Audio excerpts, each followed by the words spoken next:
Kidnapping. Again, of course, ano yan, documented yan. Ano yung lumabas na mga petition sa Supreme Court, ano yung mga lumabas na warrant of arrest, so on and so forth. So on and Kasama so dyan forth. yung asukal, smuggling.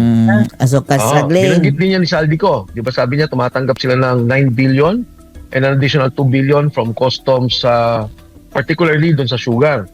Malinaw yun, sinabi rin naman ni Saldico yun. Pero ibang evidence pa to. Ito yung kay Panganiban, nagsalita sa Senado, sabi niya, hindi, 3 lang ang pinili namin na inalaw namin mag-import dahil inutos ng presidente. I think that was the correct statement. Basta ano yun, it was a quote of Secretary Panganiban during the Senate Committee hearing. Kasama doon sa mga kaso, yung drug abuse. Drug Yung, abuse. ito yung case nila Pati Binag.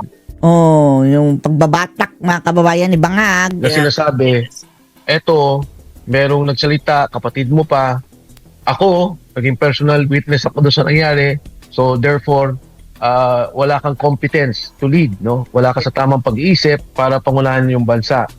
Ito yung mga basic na highlights doon sa mga kaso na i-file natin na Doc Lorraine.